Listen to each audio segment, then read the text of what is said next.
Welcome in Informational Video Center. बिस्मिल्लाहिर्रहमानिर्रहीम। अल्लाह तबारिक व तआला के बबरकत नाम से शुरू जो बड़ा मेहरबान और नहायत रहम फरमाने वाला है। अस्सलामु अलैकुम वरहमतुल्लाहि व बरकातुहू। प्यारे नाज़रीन, हज़रत अली इब्न हुसैन रज़ी अल्लाह तआला अन्हो की कुनियत अबू मुहम्मद और लक़ब ज़ैनुल आबिदीन और सज्जाद था। आप इमाम अली मुकाम इमाम हुसैन इब्न अली रज़ियल्लाहु तआला अन्हो के बेटे थे और आपकी वालदा मोहतरमा का नाम बीबी शहरबानो था। इमाम ज़ैनुल आबिदीन की विलादत बाज़ रवायात के मुताबिक 15 जमादियुल अव्वल और बाज़ रवायात के मुताबिक 15 जमादियुल सानी को हुई, जबकि सालिया विलादत 38 हिजरी था और इस वक्त इमाम ज़ैनुल आबिदीन के दादा जान हज़रत अली करमुल्ला वजह अल करीम सालम इस्लाम के खलीफा थे। आपका नाम आपके दादा के नाम पर अली रखा गया, जबकि कुनियत अबू आले हसन और अबुल कासिम रखी गई।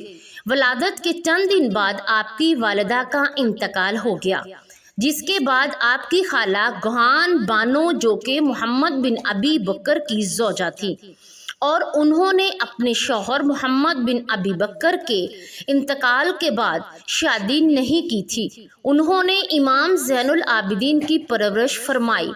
2 साल की उम्र में आपके दादा हज़रत अली करमुल्ला वजह अल करीम को शहीद कर दिया गया। नाज़रीन, इमाम ज़ैनुल आबिदीन का ज़हदो तकवा मशहूर था।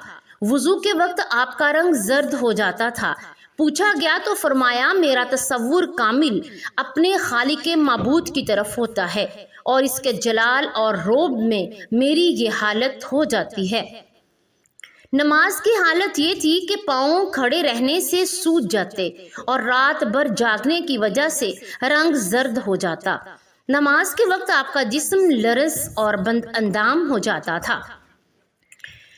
सजदों की कसरत की वजह से आपका नाम सैयद साजिदीन और सज्जाद पड़ गया था। नाज़रीन, इलामा इब्ने हजर मक्की ने लिखा है कि एक दफ़ा किसी शख्स ने आपके सामने आपकी बुराई की, मगर आप खामोश रहे। तो इस शख्स ने कहा, ऐ इब्ने अली हुसैन, मैं आपसे मुखातिब हूँ और आपको बुरा भला कह रहा हूँ और आप मुझे कुछ भी जवाब नहीं दे रहे। तो आपने फरमाया, रसूलुल्लाह सल्लल्लाहु अलैहि वसल्लम ने फरमाया है कि जाहिलों की बात की परवाह ना किया करो और मैं इसी पर अमल कर रहा हूँ। एक शामी ने हज़रत अली करमुल्ला वजह अल करीम को आपके सामने गालियाँ दी तो आपने फरमाया, ऐ शख्स, तू मुसाफिर मालूम होता है, अगर कोई हाजत है तो बताओ। इस पर वो शख्स सख्त शर्मिंदा होकर चला गया। प्यारे नाज़रीन, इमाम ज़ैनुल आबिदीन इब्ने हुसैन अली रज़ियल्लाहु तआला अन्हो की शादी सन 57 हिजरी में आपके चचा हज़रत हसन इब्ने अली रज़ियल्लाहु तआला अन्हो की बेटी हज़रत फ़ातिमा रज़ियल्लाहु तआला अन्हो से हुई। आपके 11 बेटे और 4 बेटियां पैदा हुईं, जिनमें से हज़रत इमाम मोहम्मद बाकर रज़ियल्लाहु तआला अन्हो और हज़रत ज़ैद शहीद मशहूर हैं। वाक़या करबला 10 मुहर्रम सन 61 हिजरी को पेश आया।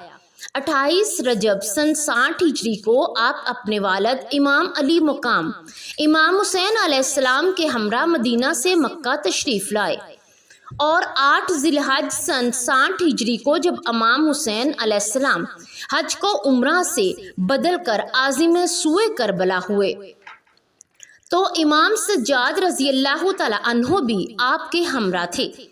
करबला आने के बाद अल्लाह रब्बुल इज़्ज़त के हुक्म से आप इंतहाई बीमार हो गए, यहाँ तक कि 10 मुहर्रम को गशी की हालत तारी थी, इसलिए आप इस काबिल ना थे कि मैदान में जाकर दर्जा शहादत पर फाइज होते।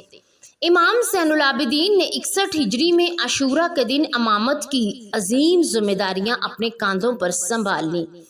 10 मुहर्रम की शाम को यजीदी फौज ने अहले बैत इतहार के तमाम खैमों को आग लगा दी।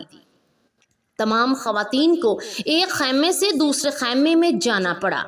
बिलाखिर इमाम वक्त के हुक्म पर अपने आप को बचाने की खातिर अहले बैत इतहार की खवातीन खैमों से बाहर आ गईं। इसके बाद तो जुल्म की इंतहा हो गई। 11 मुहर्रम को आपके अहले हरम को बेकुजावतों पर सवार किया और इमाम के गले में लोहे का तोक और हाथों में हथकड़ियाँ और पैरों में बेड़ियाँ डालकर पहले कूफा और बाद में दमशक रवाना किया गया। तमाम शहदा बशमूल इमाम अली मुकाम इमाम हुसैन अलैहिस्सलाम के सर नेज़ों की नोकों पर साथ रवाना किए गए। खानदाने रिसालत का ये काफिला 16 रबीउल अव्वल सन 61 हिजरी को दमशक पहुंचा और औरतों और बच्चों को रस्सियों में बंधा हुआ दरबारे यजीद में पेश किया गया। 1 साल की कैदो सोबत की मुश्किलात झील कर आप 8 रबीउल अव्वल सन 62 हिजरी को मदीना मुनव्वरा वापस तशरीफ लाए और तमाम उम्र खानदाने रिसालत की शहादत और नबी आखिरुज़्ज़मान इमामुल अंबिया जनाब मोहम्मद रसूलुल्लाह सल्लल्लाहु अलैहि वसल्लम की आल की बाजार शाम और कुफा में की गई बेहुरमती पर गिरियाजारी करते रहे। आपकी ज़्यादातर ज़िंदगी इबादत और गिरिया में गुजरी, तो वो तमाम इरशादात जो आपके दहन मुबारक से हुए थे, वो अमाल जो आपने अंजाम दिए, वो दुआएं जो आपके लबे मुबारक तक आएं, वो मनाजात और राज़ो न्यास की बातें आज सहीफ़ा कामिला की शक्ल में मौजूद हैं। जब इमाम ज़ैनुल आबिदीन से पूछा जाता कि आपको कहाँ बहुत ज़्यादा तकलीफ़ का सामना करना पड़ा, तो आप फरमाते शाम अशाम अशाम। इमाम ज़ैनुल आबिदीन को इस बात का सबसे ज़्यादा ये दुख था कि नबी ज़ादियों को सरबराहाना फासी को फाजिर यजीद इब्ने मुआविया मलऊन के दरबार में खड़ा होना पड़ा था। नाज़रीन, दमशक में फासिदो फाजर मर्तद यजीद इब्ने मुआविया लहीन के दरबार में इमाम ज़ैनुल आबिदीन ने जो मशहूर खुतबा दिया, इसका एक हिस्सा यूं है कि मैं पसरूर ज़मज़म मुस्तफ़ा हूँ, मैं फ़र्जंदे फ़ातिमा तो ज़ोहरा हूँ, मैं इसका फ़र्जंद हूँ जिसे पसे गर्दन ज़िबा किया गया, मैं इसका फ़र्जंद हूँ जिसका सर नोक नेज़ा पर बुलंद किया गया। हमारे दोस्त रोज़े क़यामत सैरो सैराब होंगे और हमारे दुश्मनों रोज़ क़यामत बदबख्ती में होंगे। ये खुतबा सुनकर लोगों ने रोना और शोर मचाना शुरू कर दिया तो यजीद घबरा गया। इसने मौज़म को कहा कि अजान दे, इमाम खामोश हो जाएंगे। अगर अजान का वक्त होता तो ठीक था, मगर इस वक्त अजान का वक्त था और ना नमाज का। यजीद के हुक्म पर अजान शुरू हुई तो हज़रत अली इब्ने हुसैन इमाम ज़ैनुल आबिदीन खामोश हो गए।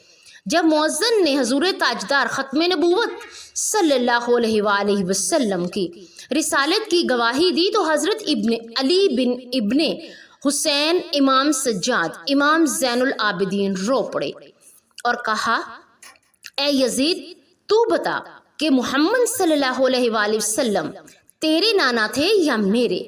यजीद ने कहा, आपके नाना थे। तो हज़रत अली इब्ने हुसैन ने फरमाया, फिर क्यों तूने इसके अहले बैत को शहीद किया? यह सुनकर यजीद इस तरह हुआ कि वहाँ से चला गया। मुझे नमाज से कोई वास्ता नहीं। इस तरह आपका एक और खुतबा भी मशहूर है जो आपने मदीना वापस आने के बाद दिया। आप रबीउल अव्वल 62 हिजरी को मदीना वापस पहुँचे, रोज़ा रसूल सल्लल्लाहु अलैहि वसल्लम पर पहुँचे तो कब्र अतहर पर गाल रगड़कर चंद अशार पड़े, फरियाद पेश की, जिनका तर्जुमा कुछ यूं है कि मैं आपसे फरियाद करता हूँ ए नाना, तमाम रसूलों में सबसे बेहतर आपका महबूब हुसैन शहीद कर दिया गया और आपकी नस्ल तबाह बर्बाद कर दी गई। एलाना में रंजो गम का मारा आपसे फरियाद करता हूँ, मुझे कैद किया गया, मेरा कोई हामी और मुदाफित करने वाला ना था। ए नाना, हम सबको इस तरह कैद किया गया जैसे कि लावारिस कनीज़ों को कैद किया जाता है।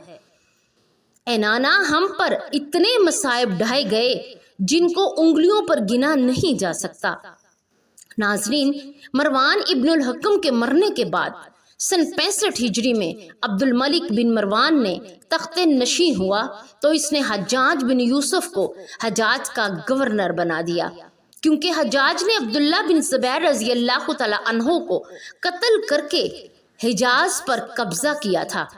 حجاج نے کعبہ پر سنگ باری کی تھی اور کعبہ کو تباہ کیا تھا، حتیٰ کہ اس کی دوبارہ تعمیر کی ضرورت پیش آئی۔ اس وقت عبد الملک بن مروان نے حجاج بن یوسف کو حکم دیا تھا کہ حضرت علی ابن حسین یعنی امام زین العابدین کو گرفتار کر کے شام پہنچا دیا جائے۔ اس نے انہیں زنجیروں میں باندھ کر مدینہ سے باہر خیمے میں رکھوا دیا۔ علامہ ابن حجر مکی کے مطابق عبد الملک بن مروان کو کچھ لوگوں نے سمجھایا کہ حضرت علی ابن حسین رضی اللہ تعالی عنہ خلافت سے کوئی غرض نہیں رکھتے، اس لیے انہیں نہ چھیڑا جائے۔ عبد الملک بن مروان نے حجاج کو پیغام بھجوا دیا کہ بنی ہاشم کو ستانے اور ان کا خون بہانے سے پرہیز اور اجتناب کرو، کیونکہ بنی امیہ کے اکثر بادشاہ انہیں ستا کر جلد تباہ ہو گئے۔ اس کے بعد انہیں حجاج نے چھوڑ دیا اور عبد الملک بن مروان کی زندگی میں زیادہ تنگ نہ کیا گیا۔ جب حجاج نے کعبہ کو تباہ کیا اور کعبہ کی دوبارہ تعمیر ہوئی تو حجر اسود کو نصب کرنے کا مسئلہ ہوا، کیونکہ وہ جو بھی کوئی اسے نصب کرنا چاہتا تو حجر اسود متزلزل اور متضرب رہتا اور اپنے مقام پر نہ ٹھہرتا۔ بالآخر حضرت علی ابن حسین زین العابدین رضی اللہ تعالی عنہ نے اسے بسم اللہ پڑھ کر نصب کیا تو بخوبی نصب ہو گیا۔ اگرچہ آپ گوشہ نشین تھے اور خلافت کی خواہش نہ تھی، مگر حکمرانوں کو ان کے روحانی اقتدار سے بھی خطرہ تھا اور خوف تھا کہ کہیں وہ خروج نہ کرے۔ چنانچہ 95 ہجری میں ولید بن عبد الملک لعین نے امام زین العابدین کو زہر دے دیا۔ امام مظلوم حضرت علی ابن حسین رضی اللہ تعالی عنہ، علی ابن ابی طالب رضی اللہ تعالی عنہ 25 محرم سن 95 ہجری کو درجہ شہادت پر فائز ہوئے۔ آپ کی تجہیز و تکفین آپ کے فرزند اور امام حضرت محمد باقر رضی اللہ تعالی عنہ نے کی، اور آپ کی تدفین جنت البقیع میں امام حسن ابن علی رضی اللہ تعالی عنہ کے پہلو میں کی گئی، اور آپ کی شہادت کے بعد آپ کا ایک اونٹ آپ کی قبر مبارک پر فریاد کرتا رہا اور 3 دن تک آپ کی شہادت کے بعد فریاد کرتا رہا، اس کے بعد وہ بھی مر گیا۔ ناظرین، اسی امید کے ساتھ ہم آپ سے اجازت چاہتے ہیں کہ آپ کو آج کی ویڈیو بہت پسند آئے گی۔ اسی طرح کی انفارمیشنل ویڈیو دیکھنے کے لیے آپ ہمارے چینل کو سبسکرائب کیجیے۔ السلام علیکم ورحمۃ اللہ وبرکاتہ۔